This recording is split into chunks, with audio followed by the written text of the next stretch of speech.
Hello, Laura. Hello, Stephanie. Nice to see you again.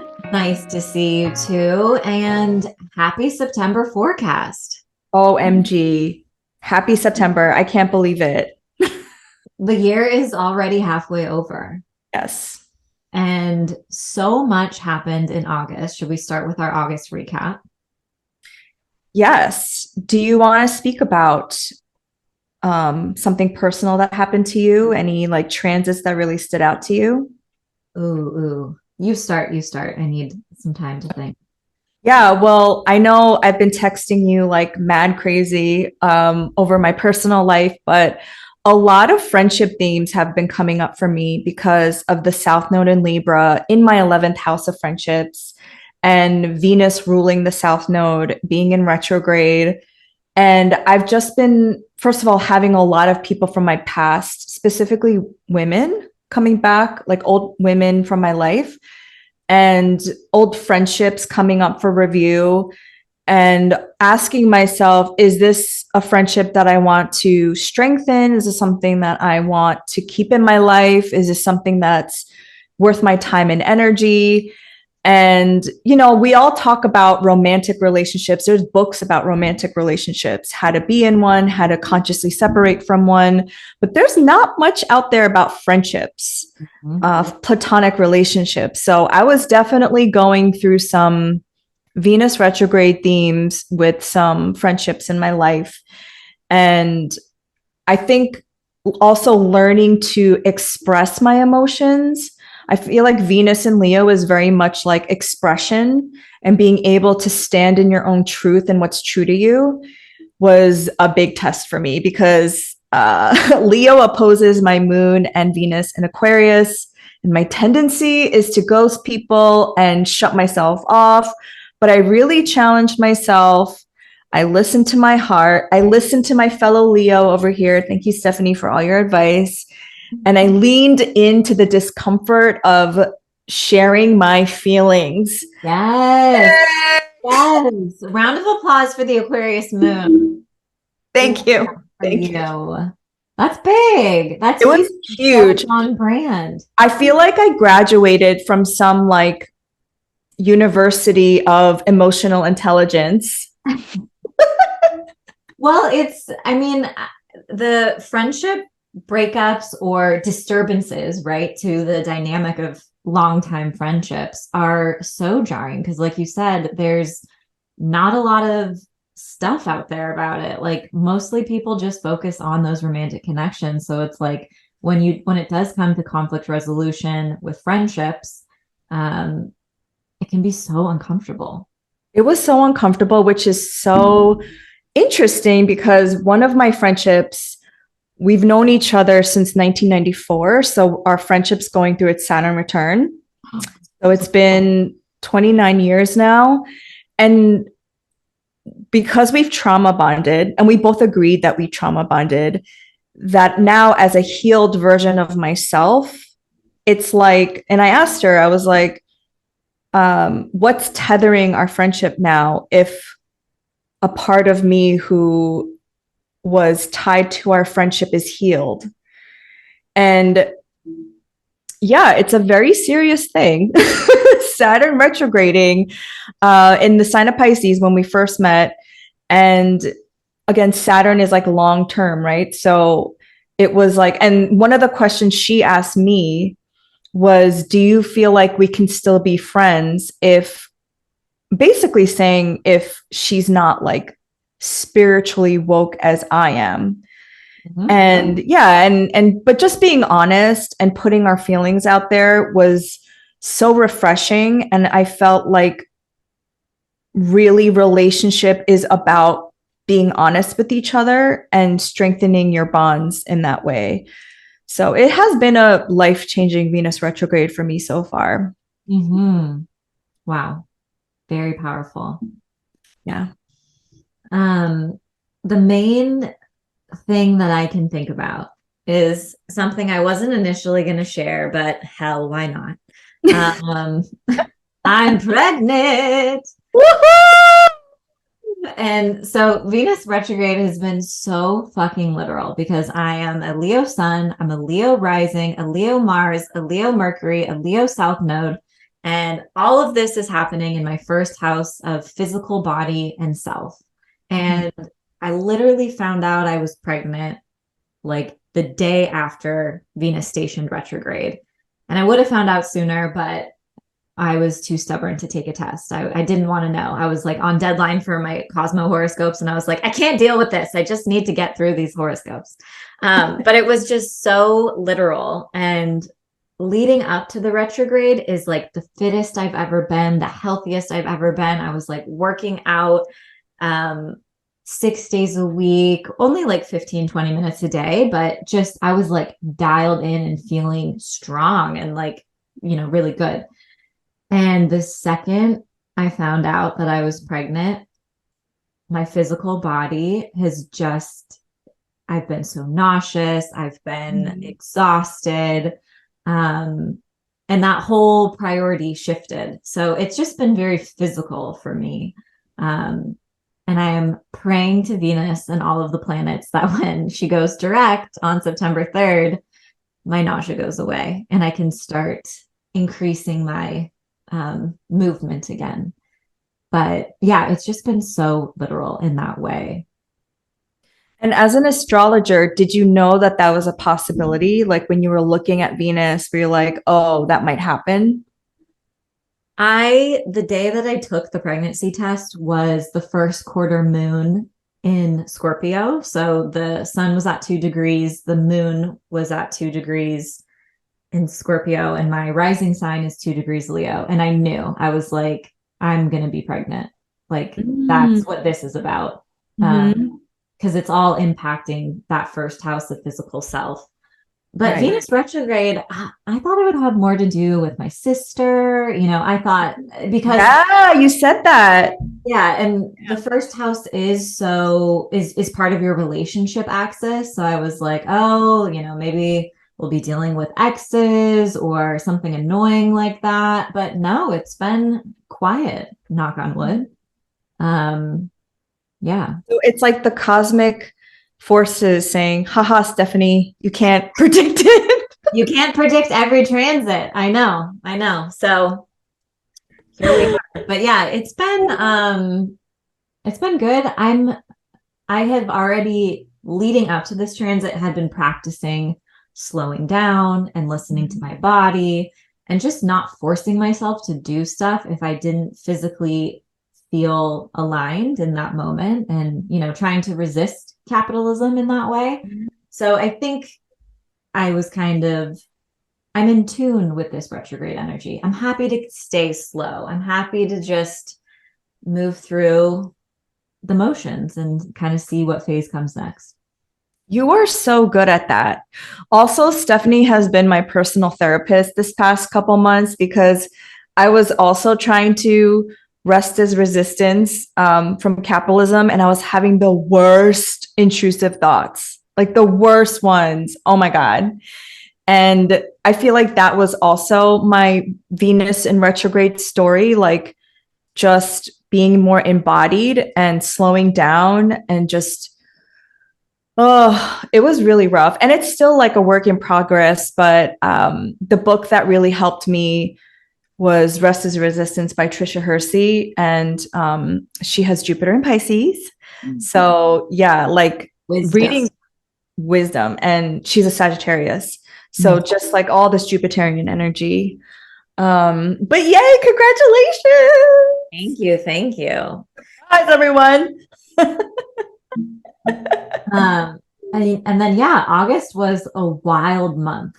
So yeah, which is what we said, right? You were like all the squares to Uranus. And what really stood out to me were the Maui fires that happened on August 8th, and the squares to Uranus, Venus squaring Uranus, and then the sun squaring Jupiter. And I remember being like, oh, this is going to be like the climate crisis again is going to come to the forefront of the conversation. especially with Uranus and Taurus, that earth sign, are definitely carries out that archetypal energy there. Yeah. And then just this past weekend, recording this on August 22nd, we had a hurricane in Southern California, which is just not normal or normal, quote unquote. And I read that wildfires aren't even normal in Maui. So it's like, it seems like every week now we are having the consequences of capitalism and colonization coming up to the surface with the climate crisis. And I follow a lot of activists, and they're all basically like, are we ever going to, declare an emergency? Like our government being like, hey, we should probably do something. And I think we have one more Venus square Uranus later this month. And it's like, what's going to need to happen in order for us to finally be like, okay, it's time. Yes. And like all of Canada is on fire. Yes. Time. I do think one positive spotlight. I think in Montana, I think they're teenagers. There's like a group of teenagers that got legislation pushed through saying that like the current government or some sort of current laws are basically creating and contributing to doom, the climate crisis. So that's the first legislation that has taken place like around the climate crisis and future generations that's actually been pushed through. So that is kind of a bright spot, and hopefully we'll see maybe more of that come through once Venus goes direct. But yeah, like the current cycles in the Atlantic Ocean, I read that by 2025 at the earliest, Europe has the potential to turn into climate like Alaska, because the currents in the Atlantic Ocean aren't working the same way that they were because of climate crisis. And obviously that's like the soonest it could happen, but a decade, 20 years, like I don't know why we're not doing anything about this. Well, oil and bullshit, rich. Capitalism, denial, but it's like, what is it going to take to establish a state of emergency? I've been thinking like my baby announcement that I want to make is like, I'm bringing a +1 to the apocalypse. Because it's like, come on. It's so scary. I know. I was talking to my best friend about this because she has 3 kids, and I mean, I just joke around because that's how I have Sagittarius placements. It's my way of dealing with doom and gloom. And I was like, okay, so your carbon footprint, you need to like offset your kids with like doing something. And also like, hopefully there'll be a planet left for them when they're adults and they can like go on vacation, go to the beach without having to deal with all of this craziness. So it is like, what is it going to take? Because the wealthy are going to be able to like go off in their rocket ships and colonize the moon or something like that. But it's all of us that actually live here, and it's our beautiful planet. And that's the thing. Like, I also was like crying to Stephanie because I was in such a depression during the Maui fires, because I was just thinking of all the plants and animals that have been there for so long, like these beautiful trees that are hundreds of years old, and they're just like gone. And I'm just like, maybe we should be extinct. Like maybe humans just are messed up and like we don't deserve to be here anymore because we just destroy everything. And I needed to like touch grass and stop looking at these videos, because you literally get in this cycle of doom and gloom every week where you watch these videos and like, what's the point? But I think that is when you have to stop and you have to like regroup and remember why we're here, and that we're here to change and help make this world a better place. Yes. And even if we help a handful of people every couple months or along the way that is moving and shifting energy in the right direction. And we tried our hardest, and Earth will regenerate itself. And I think Yes. that is the most beautiful thing.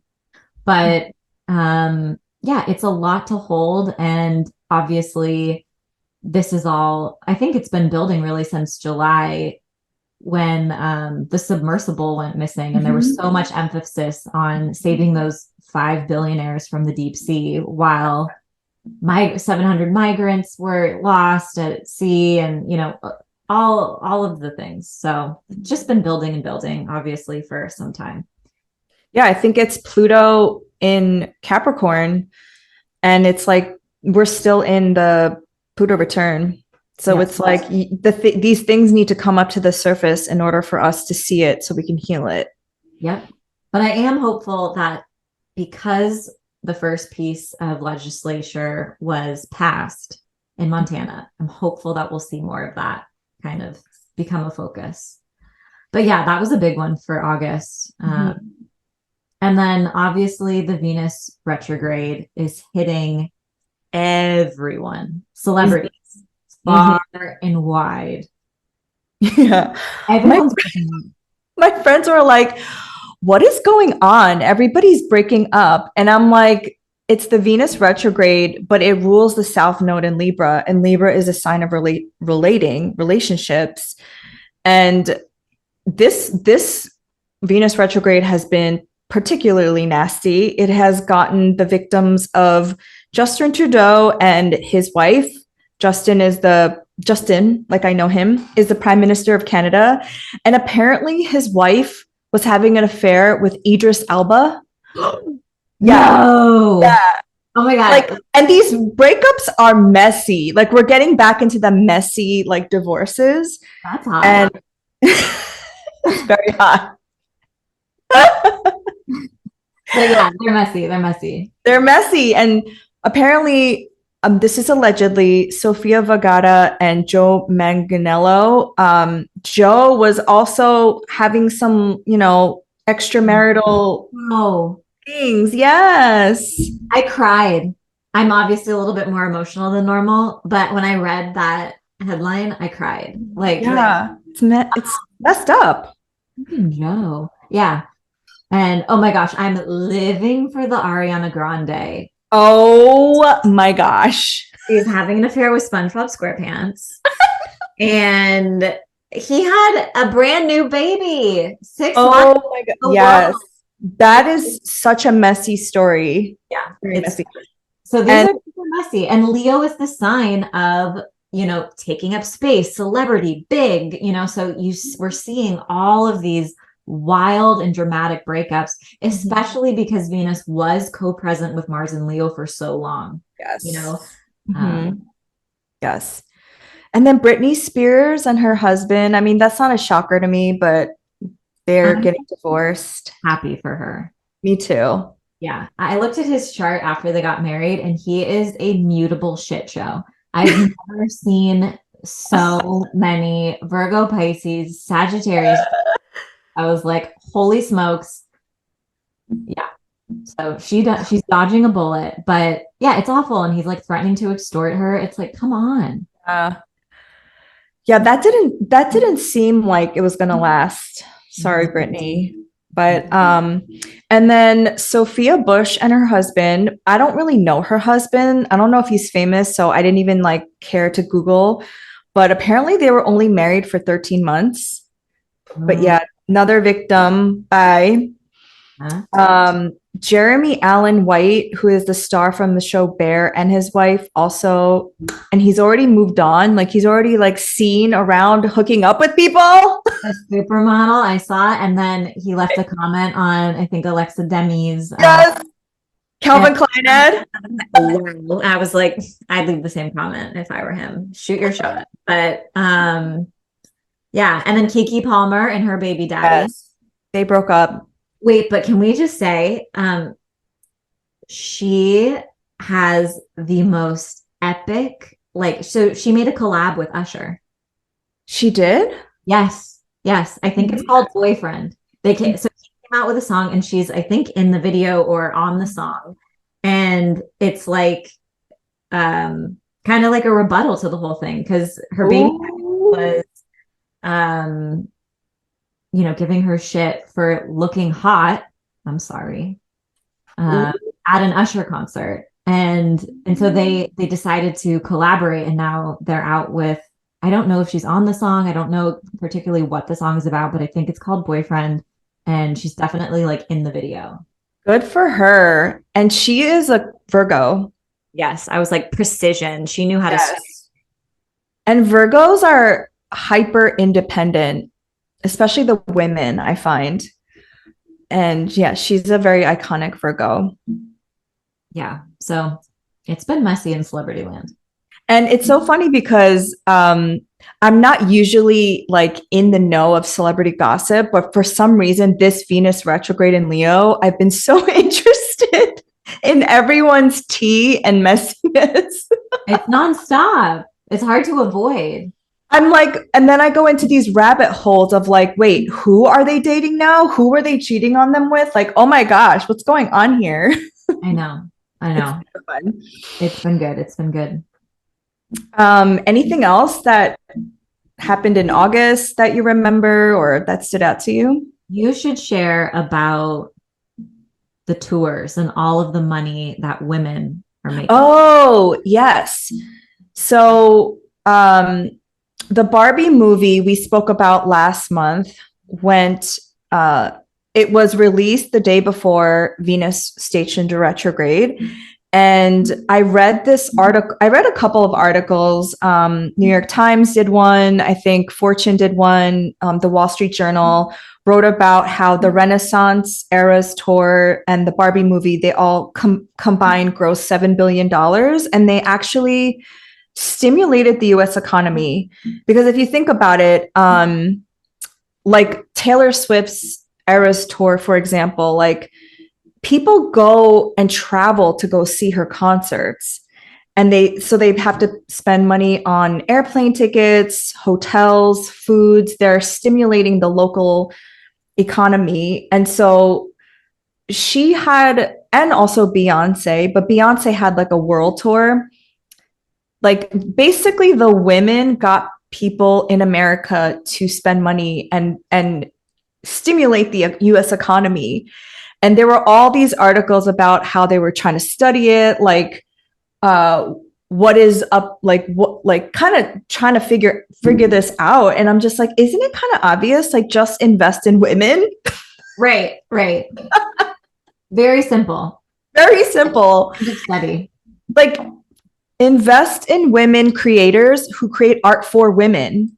Mm-hmm. And like all of these have the Venus in Leo in common. Like women were celebrating girlhood and dancing and dressing up, wearing pink, wearing glitter, you said like friendship bracelets. And it's like, that's what we want. So just give it to us and we'll spend the money. And Venus is all about worth and value. And you end up spending money that you value things on. Mm-hmm. So I thought that was interesting. Yeah, no, that was a really, really good call out for August. Yeah. So we shall see what happens in September when it goes direct. Yes. And that is how September starts out, which is so exciting. So September 3rd is the day everyone's been waiting for, because Venus goes direct in Leo. And it's been retrograde since July 23rd, and it's been in Leo since God knows when, sometime in June. A very long time. Mm-hmm.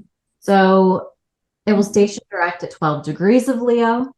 So like I always say, if you have planets or placements between 5 or 17 degrees of Leo in particular, but also Aquarius, Scorpio, and Taurus, you'll feel the station the strongest. And this is like our turning point. This is a moment of clarity. Yeah, what do you think about the station? Mm-hmm.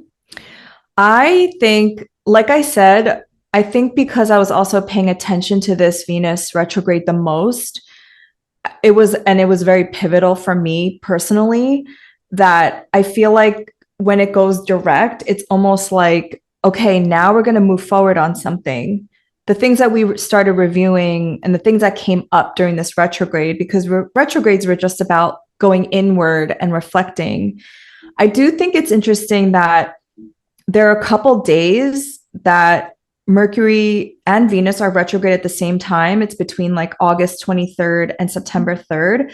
So I'm just wondering, like, and those are two personal planets. If, you know, exes come back, right? Or like old coworkers, old people from your past, because it seems like the cosmos are like, there's something that you need to close out on, like a chapter or a phase or a cycle that you maybe didn't heal from. And this is your chance to do that. Yeah, I would say it might be a little bit more chaotic during that, you know, that 2-week period. And I see the Venus retrograde story as like a 3-act, you know, kind of play, right? So this is our final act. And whatever we were reflecting on during the retrograde, now we can move forward with clarity and that Leo confidence. Yes. And Venus will be visible in the sky when you wake up, which I always love to do. I always have to wake up early and see Venus. And so, like, when I think about that spiritually and energetically, when you can now see Venus again, it's like all the things that rule Venus in your life that maybe have been like stalled. So relationships, money, some opportunities might have just been stalled in order for you to like review and reflect on. Now you can see it. And I feel like that is a signal for us that we're moving forward now. Oh, I love that analogy of like you can see it now that Venus is a morning star. Yeah.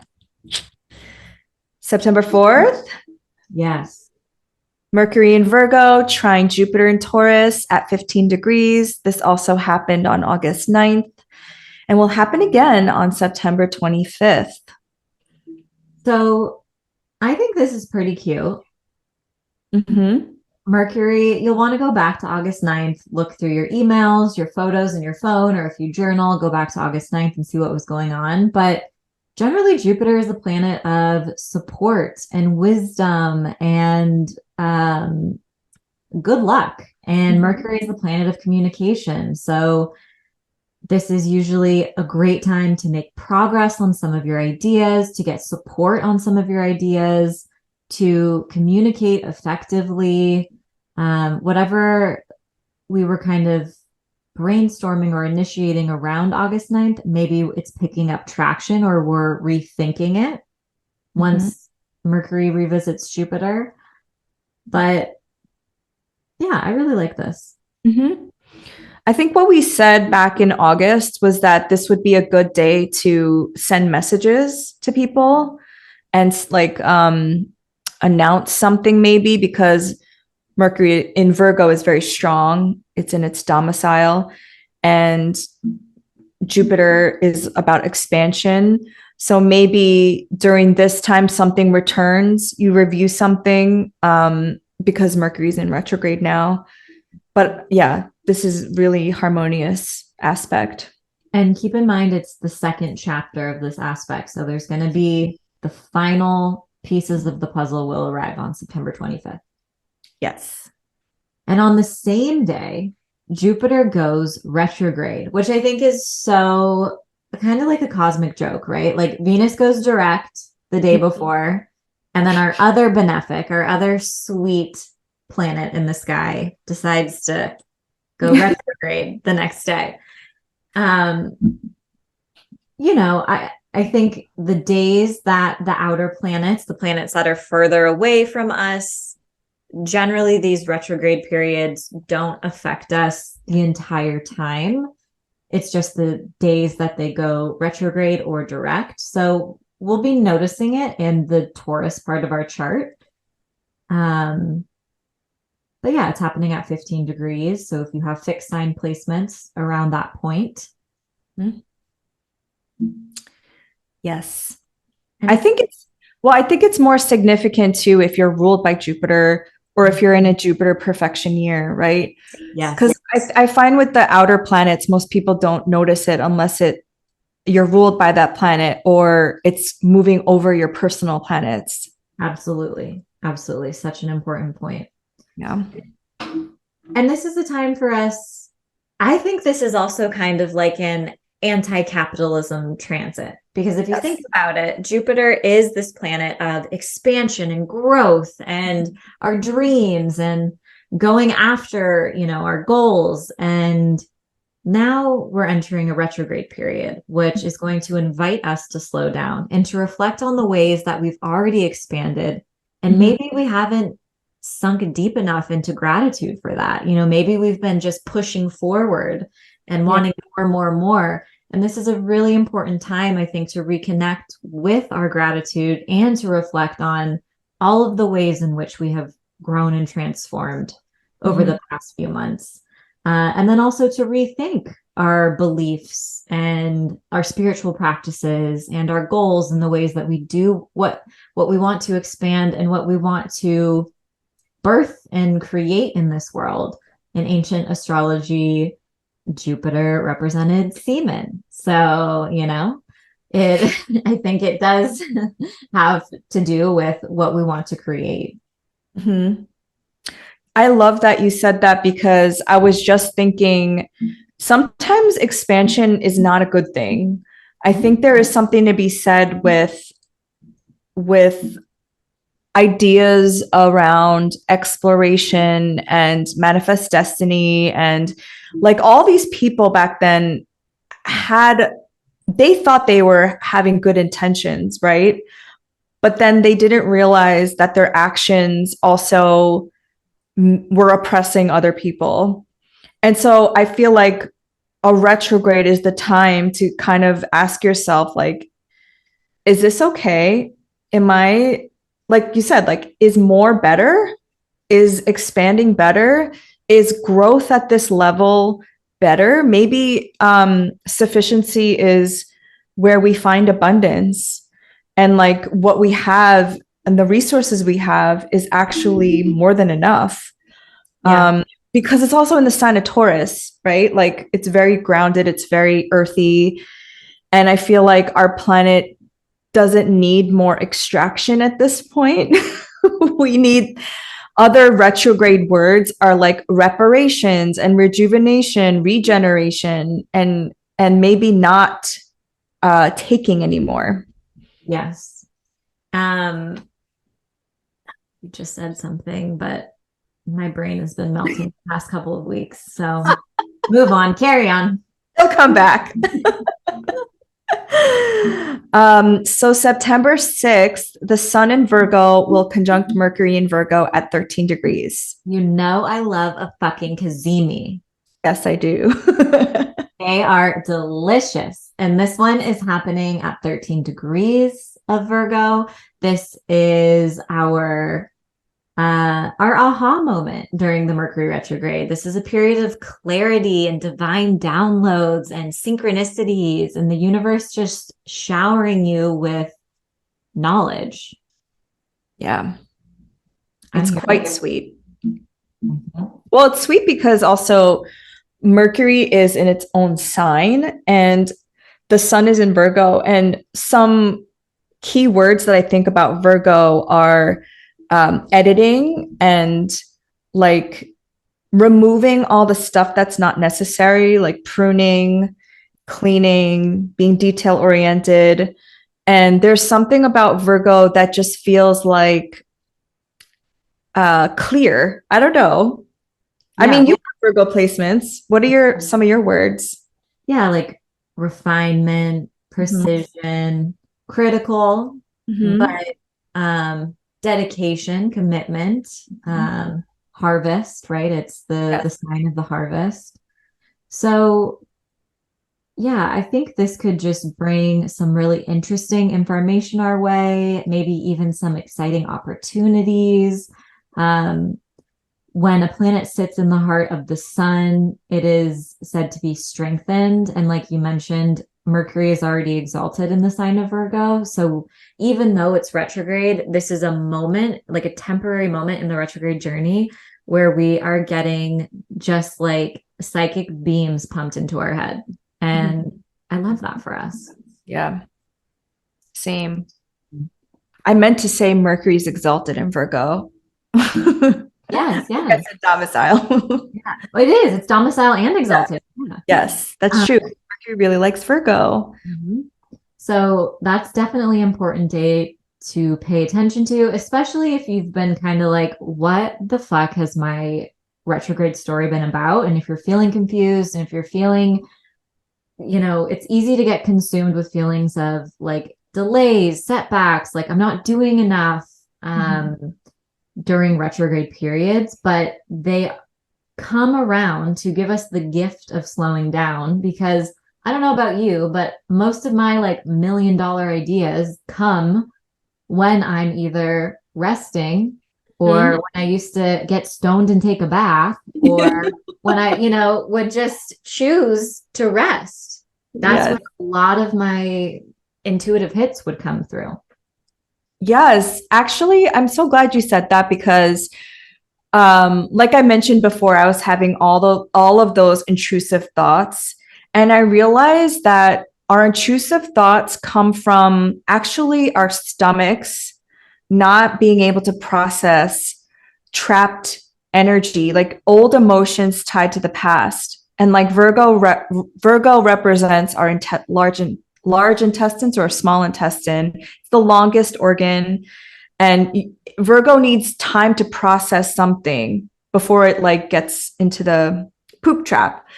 So I realized that a lot of my because I also think like Virgos are super judgmental about themselves and hypercritical because they feel like they're not doing enough. I have a Virgo midheaven, which is opposite my sun. So I always feel like I'm not doing enough. And I always feel like it's never good enough either. And a lot of that comes from just being under capitalism and tying my worth and my self-esteem to the amount of money I make. And that's also tied to trauma from my immigrant parents. And there's just a lot that's tied there.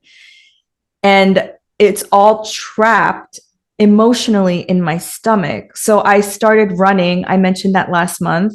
So I could move the energy out of my body. And then once I started doing that, it helped me to sit in stillness. And then like my mind started to quiet down. So it really is like our body is 95% in control, and learning to have body literacy is like everything. And, Virgo is about the healer. And the mind controls 5%. So the more you can be in your body and embodied, I think that it helps with the judgmentalness that Virgo tends to be. Absolutely. And Virgo kicks up that overthinking, right? Like anxious thoughts. Anxiety is often tied with Virgo. And if you think about like when you get anxious, your gut rumbles, right? Like you get twisted. So this is a really important time to get grounded. And because Virgo is an earth sign, and getting grounded, part of that is staying on top of regulating your nervous system. It's not just like doing it once a month. This is a consistent practice that I think has fallen to the wayside because of capitalism and productivity and like just the schedules, the demands that a lot of us have in our daily lives. But Virgo season is a really important time to refine, edit, and hone your daily habits and commit to grounding yourself. Yeah. Because I used to think Virgo was boring. Me too. When I found out I had a Virgo moon, I was like, ew. I was so upset. But now I really appreciate it, because I do believe there is so much beauty in Virgo. Is like the maiden. Virgo is like the healer. Virgo is hyper independent and knows their worth. And now I like super appreciate Virgo. My sister's a Virgo, so I just see how she operates. And they say Virgo is one of the witchiest signs. And I think Very that's witchy. because Virgo finds the magic in the mundane. Virgo Yes. knows you don't have to go to a shop and spend $200 on crystals and candles and Mhm. herbs and this. Like you can go into your kitchen and you can enchant your water by yourself, or Yes. into your herb garden and pick some from the backyard, or even find some dead leaves on the ground and enchant them. Like, you can do magic anyway, anyhow. Yes. But I digress. Okay. September 8th, Sun in Virgo forms a trine with Jupiter in Taurus. This, I think, is very interesting because just a couple days before, on September 4th, Mercury meets with Jupiter. And then the Sun, 4 days later, traces over those steps. Mhm. And the Sun is the planet of illumination. And so, whatever we were kind of thinking about, talking about, whatever we were focused on, this feels like uh, an even bigger moment of clarity, right? And it comes right after the Kazemi. So it's like maybe actually turning our beliefs and ideas into something more tangible and real. Mhm. Yeah. And also, if you remember back in the spring, there was a Mercury retrograde in Taurus at these exact degrees, I Oh, think yeah. 15 to 5 or something. So, and I think in our yearly, we mentioned that your Mercury retrograde story in Taurus was going to be reflected back with your Jupiter retrograde in Taurus. So those degrees seem very significant. It seems like something is being like expanded, possibly something might be growing, and your Virgo placements are like making it happen. Yeah, and this also is kind of like this is a great day to do an abundance or money Mhm. ritual or spell because it is the tangible. It's coming through in two earth signs Mhm. about our physical resources. So, yeah, this is a very abundant transit. Again, Jupiter, like you said, is fertile energy, it's expansive energy. Um, yeah, I would see that as a cute day to do a spell.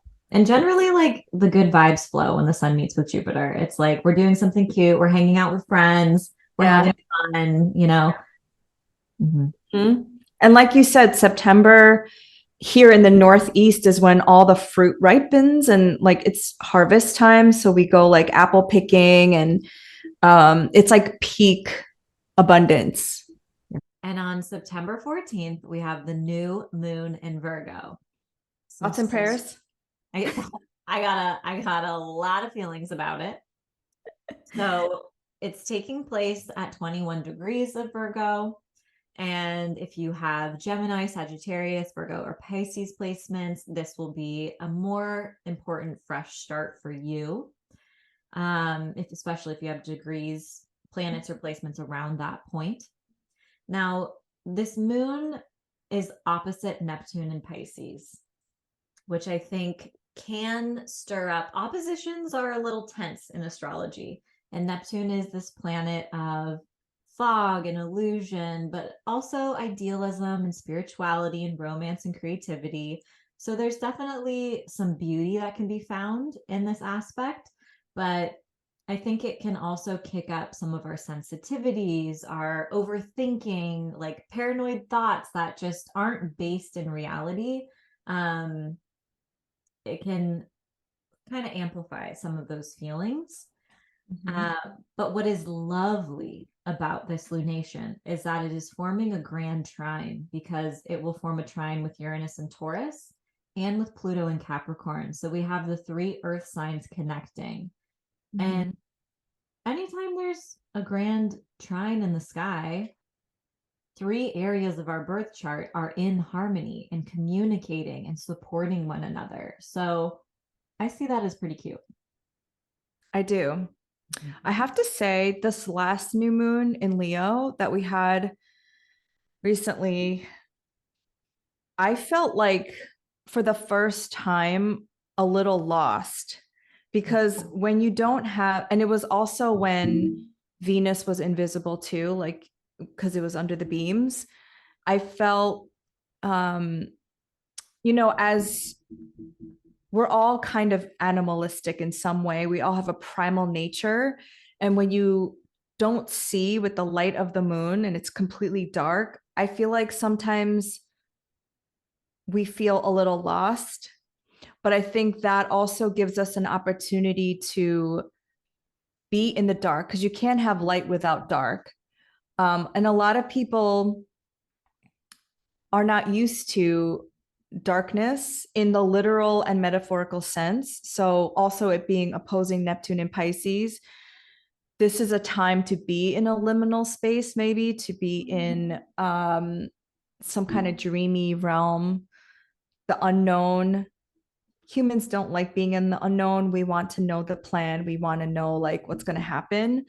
But there is something to be said about being sitting with darkness in Mhm. a I like that. And it's a beautiful time to get lost in your imagination and your fantasy, Mhm. but to not put the expectation on whatever is coming through that you have to seed it and turn it into a reality. Like this is a time to explore and create, but not necessarily to commit. So, Mhm. yeah, and new moons are when we're relying on our instincts because it's the darkest time in the sky. So that makes a lot of sense. The ruler of this new moon, it's always very important to look at who's the moon answering to. The moon will be answering to Mercury retrograde in Virgo. What I think is also interesting that I literally just noticed at this very second is the new moon is taking place at 21 degrees, and that is the station degree for Mercury retrograde. Mercury went retrograde at 21 degrees. So it is almost like whatever setbacks or delays or tussles we've been dealing with Mercury retrograde, this is a seeding point and a new Mhm. thing. Mhm. That's interesting. Mhm. Yeah, because the next day it goes direct. Mm-hmm. Um, yeah, I think honestly, I really like the sun and Mercury working together in the sign of Virgo because it's like you're clearing, sweeping something away, getting ready for something. And I love that the new moon in Virgo is also trining Pluto and Capricorn and Uranus and Taurus. Like those are big energies. Mm-hmm. Um, the moon trining Pluto and Capricorn is harmonious. And I think we're going to be able to tap into some kind of power within us. Trine to Uranus and Taurus. I know we had this whole Uranus and Taurus thing last month, but it's in a trine. So I think like some surprise can come up during this new moon time, but like maybe a pleasant one, depending on your relationship to surprises. Uranus is cute this month. We are Yeah. here for Uranus this month. Yes. Last Yeah. month, Uranus made me puke. Literally. But this month, we're here. Literally. Yeah, I think, Steffi and I have been working with Hermes. We've been doing this Orphic hymn to Hermes since last November. And I feel like your relationship, because Mercury is a trickster. Hmm? So I think working with the energy of Mercury, aka Hermes, and just like asking for guidance, giving little offerings to Mercury and Hermes, and just like working with that energy. Because also Hermes is the only one that can go into the underworld, Pluto and Capricorn. And yeah, I what was were just, some what was some offerings that we gave Hermes? oh, Silver? Is it silver? oh, I don't remember. I give Pluto shit all the time. Yeah. Yeah. But I was gonna say Hermes is a psychopomp too, right? So it's Mercury is the planet or the god or that delivers souls to the underworld. Like you said, it's the only god that can travel to the underworld. So having it rule Virgo, Virgo is a season of transition. So I think it just makes more sense what you said about sweeping out, purging, clearing, because this is a transitional time right before the fall equinox hits. Yes. And what is fascinating about the new moon is it takes place, and then literally the next day, September 15th, Mercury goes direct in Virgo at 8 degrees. Mm-hmm. So this feels like all green lights, pass go, collect $200. Like we're finally starting to move forward. The shadow period will be in effect until September 30th. So we may have some final little hiccups to iron out, but for the most part, with the new moon coupled with that station, it feels like things are moving forward. Mm-hmm. And on the same day that Mercury goes direct, the Sun in Virgo forms a trine with Uranus. Mm-hmm.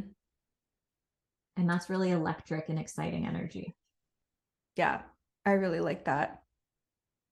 We're asked, Again, maybe surprises coming up. yeah, we're asked to innovate and take risks and try something new.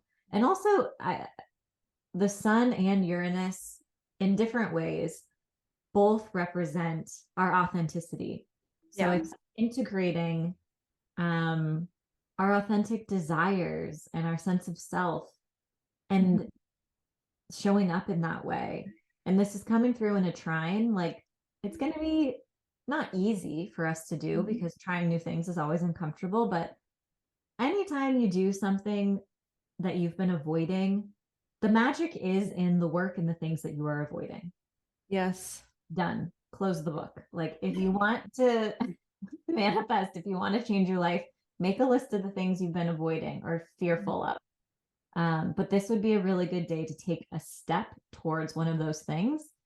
Mm-hmm. And I can't guarantee anything, but if I could, I would. Like things change rapidly once you start to confront what you are avoiding. Yes.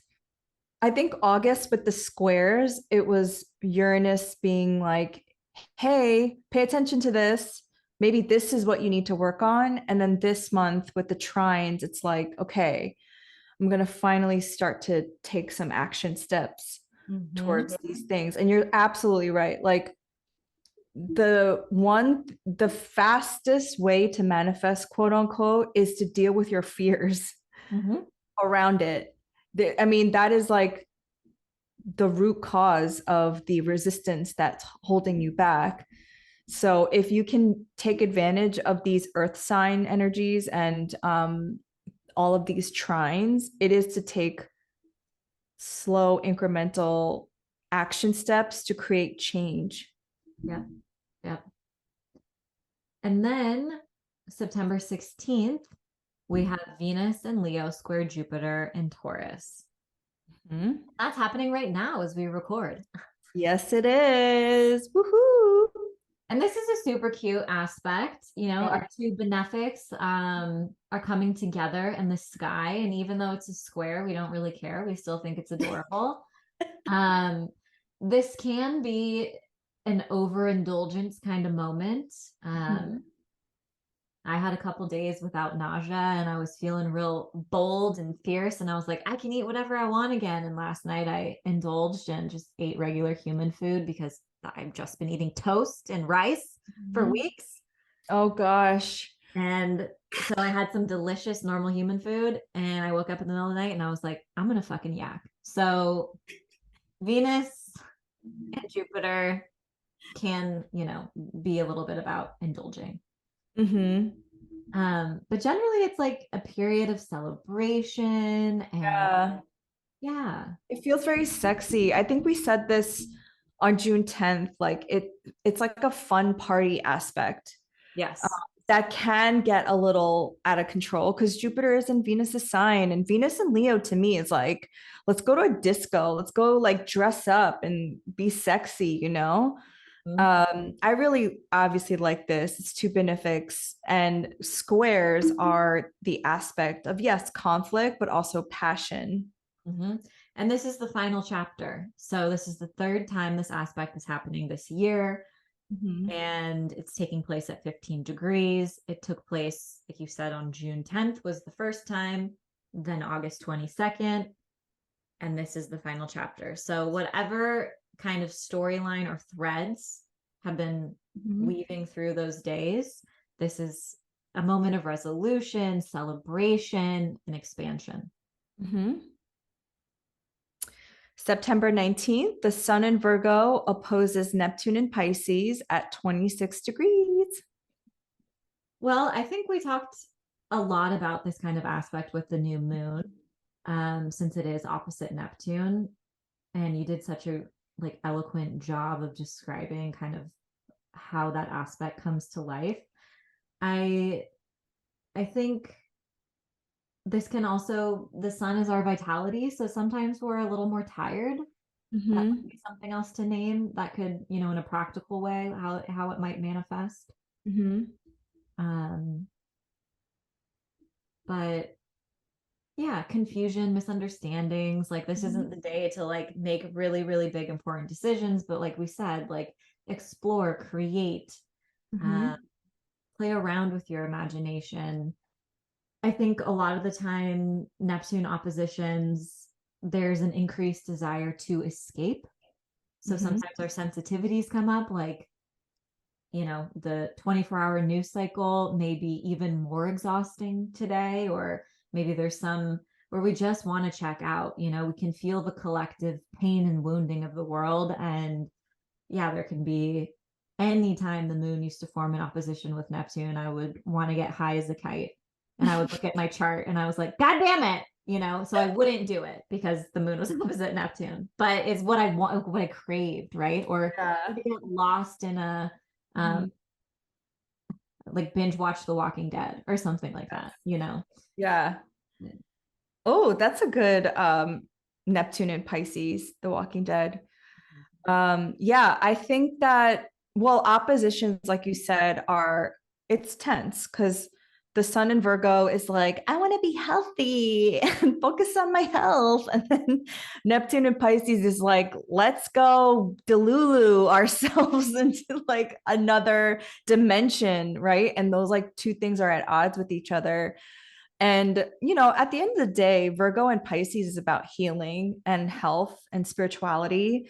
So yeah, we just had a Mars opposed Neptune recently, or we're still going under that transit right now.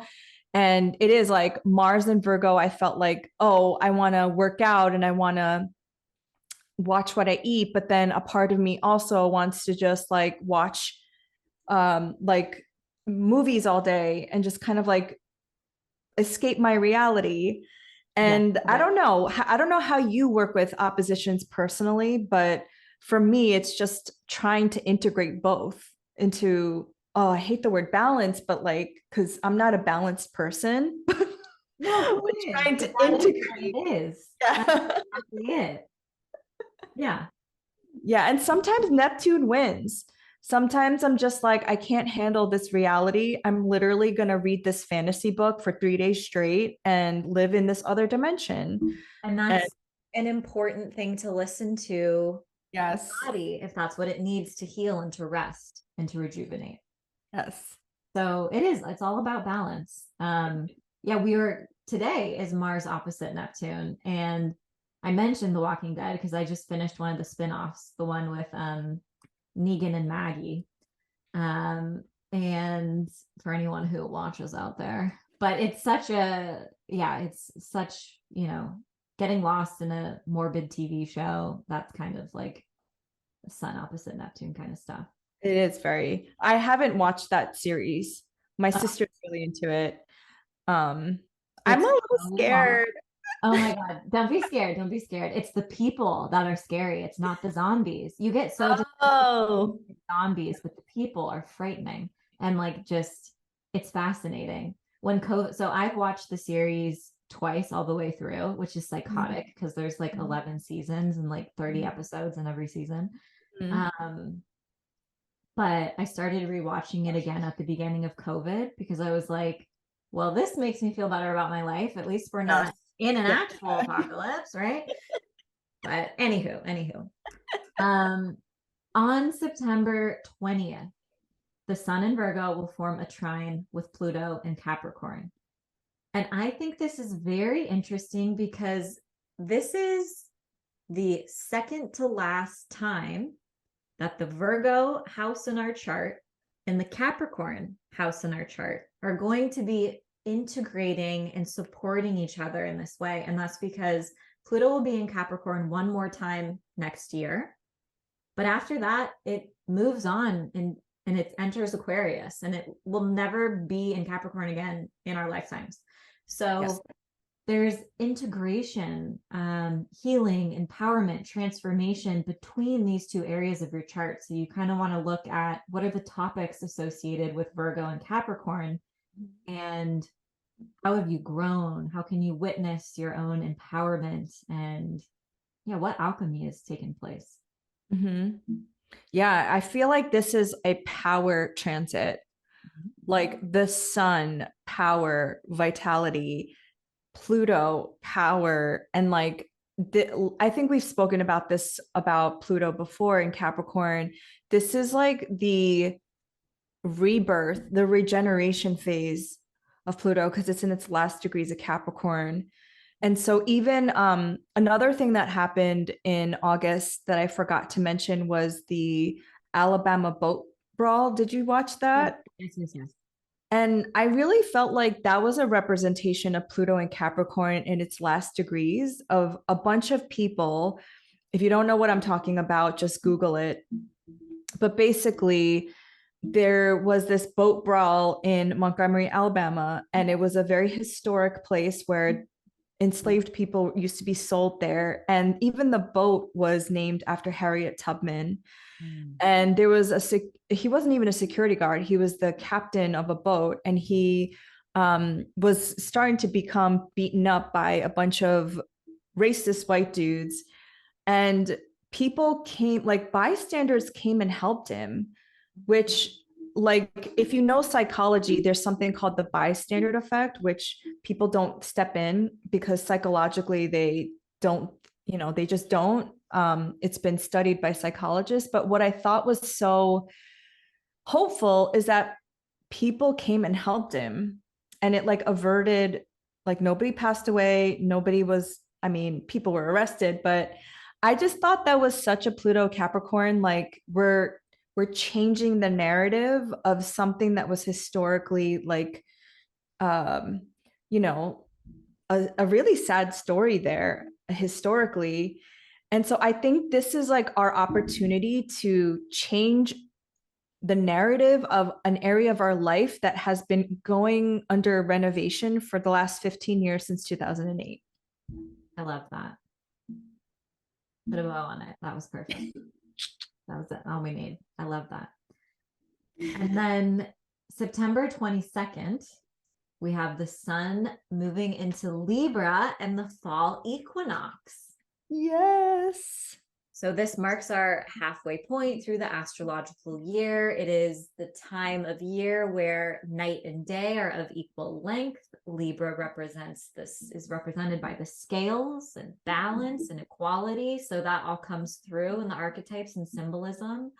And it's a time for us to reflect on the seeds we planted at the beginning of the year. When you had your spring equinox, intentions, what were you hoping to manifest? And this is a point of reflection and gratitude, and to really go in deeper and look at, wow, look at all the progress I've made in the past 6 months. Look at all of the transformation that's taken place. Yeah, I love that. And it's a day to celebrate. Yeah. Um, do you consider like, so I consider the equinoxes and solstices to be portals. I don't necessarily think like 8/8 or those kinds of dates portals. Like I think portals are these like um yeah, equinoxes and solstices. Yeah, I think the veils are thinner on those days. I think there's something so ancient about these days. Like cultures all over the fucking world Mhm. celebrate these days, independent of one another. Like, what does that say? They're totally portals, and yeah, like you said, it's a moment to celebrate. That's true. And a lot of religious celebrations happen during this time. Like I know Koreans, we celebrate a Thanksgiving, like a harvest. I know this is like a lot of Jewish holidays start at this time. So it is like it's a very special time to celebrate. Mm-hmm. And then September 25th, Mercury in Virgo will trine Jupiter in Taurus. So it's our final chapter, right? It happened back on August 9th, September 4th. Mm-hmm. Getting more support. You're sharing your ideas. Maybe like think of like the archer, you're releasing the arrow and it's finally going far and wide, right? Like something's coming of this, Yes. whatever you've been investing in. And Mercury's direct now. Mercury's direct. Mercury's here to help you. Mercury's strong. Yeah. Yeah. So yeah, that's a cute day. That is a cute day. September 29th, the full moon in Aries happens at 6 degrees, not an eclipse. Sun conjunct Pallas, Athena. The ruler, Mars is in Libra, conjunct the South Node. I hate this moon. I'm just Tell us how you really feel. I think this moon is nuts. It's a little spicy. It's so spicy because on the same day, Venus and Leo squares Uranus and Taurus, and full moons in Aries are already about relationships, right? Because the sun is in Libra, relationship oriented. The moon is in Aries, focusing on ourselves.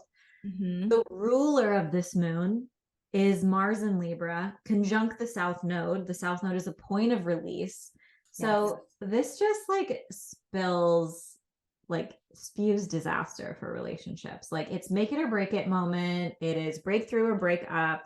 Not every, fighting, disagreements, frustration. I just don't think it's cute. The one thing that I did think was interesting, and I don't usually work with the asteroids that much, but the sun is conjunct Pallas Athena. Pallas Athena is the asteroid and goddess of wisdom and also patterns. So I don't know. She is a warrior. She's a warrior. Yeah. Yeah, this energy is like, I know what I want and you're not a part of my story anymore. Like Mars is debilitated in Libra, and it's like a severing quality conjunct the South Node, which is a decreasing energy. That's like if you're in a relationship that's in rocky ground, like time to pull the plug. Yeah. I mean, we can't give you that kind of advice, but like you might have a reckoning that day for sure. Mm-hmm. And this isn't an eclipse, even though we are now experiencing the eclipses in Aries and Libra, but it's gonna still kind of, I think, have that eclipsy feel because the ruler of it is conjunct the South Node. And because it's going to kind of foreshadow part of our eclipse storyline. It's activating the same houses in our chart that we're going to have the eclipses taking place. So, well, then the moon will like later on that day meet the South Node and Mars. yeah. So like whatever emotions come up during that time, and then it passes through Mars and the South Node, it's like maybe that is the final like cut. Maybe it's like, all right, I'm ready. I'm done. Yes. And if I could just say, like, I feel like Aries moons are more Aries than the Aries sun because it's so primal and visceral. It's like sometimes Aries just is reactionary because you're so connected to your instincts. Yeah. So like whatever you're feeling, go with that. Like trust it, and then just see how it plays out later on. And exercise, any or movement, whatever that looks like for you, whatever feels good for you in your body and you're capable of. but just whether it's shaking your fingers or whatever, just getting energy out of your body in some way Yes. that is such an important remediation for Aries moons in particular. Yes. Yeah. So September 29th, not the day to DTR, to find the relationship, not the day to, um, profess your feelings because they might not be well received. There's going to be an extra element of shock and surprise because Venus, the planet of love and relationships and harmony and finances, is clashing with this planet of disruption. So, Yeah. anyway. Yeah. If you want to confess your feelings for somebody, do it on Mercury trine Jupiter, Yeah. like a couple days before, and then see how that goes. But like, yeah, like the full moon in Aries, not a good moment here. Yeah. Not a It's good moment. a little wild. And then the only other thing to note on this full moon is that the Venus square Uranus aspect also took place on July 2nd and August 9th. So you can look back for themes of what might come up for you from those days. Before we move on to the last one, I just wanted to point out that between like September 12th through October 9th, which is a good chunk of time, Mars in Libra will be sextile to Venus in Leo. And Mars will be in Venus's sign. And so like your Libra house and your Leo house are like getting this nice like sextile action for like, cute. yeah, for like 3 weeks. So I think like even though Mars is like said to be not happy in Libra, I think it being in Venus's sign and then being sextile, I think it's going to be cute. That's a remediation. We Yes. like that's We cute. like that. And So then last one. finally, September 30th, Mercury in Virgo forms a trine with Uranus and Taurus. Was it Kylie Jenner who was like, what was her dumb quote where she's like, I'm realizing things? Do you remember that? That's what this makes me think of. Right? I'm realizing things. I've never heard her say that. But that's something that she would say. I don't want to dislike anybody, but there's something about her that rubs me the wrong way, I have to say. Well, don't even get me started on the Kardashians. She is a Leo, She is a Leo. not an evolved Leo, sorry to say, but She's a yeah. Scorpio moon, Capricorn rising. Oh yeah. But yeah, it feels like important ideas can come through, big revelations, changing the way that you think. Oh, this would be a good day to kick old beliefs, patterns, and habits and integrate new routines and habits that are going to bring you closer to the life that you want to lead. Ooh, I like that. But I do like what you said. I'm starting to realize something because that's what it feels like. Yeah. But I feel like that's like the vibe of September because there's so much Mercury and Virgo going on and making trines to these aspects. It's like by the end, you're going to get it. You're going to get something. Yes. And after coming off of that kind of wild full moon the day before, this is almost like Uranus represents electricity. So it's almost like we're getting plugged back in and we're like, okay, I'm rewired. I've rebooted my operating system. I've come up with a new way to approach things and I'm going to be okay. And this is what we're going to do now. Yes. Love it. So that is September. As always, please let us know how this unfolds for you in your life. And please like, subscribe, and rate our podcast because we're doing this just for you. Have a great September. Bye. Bye.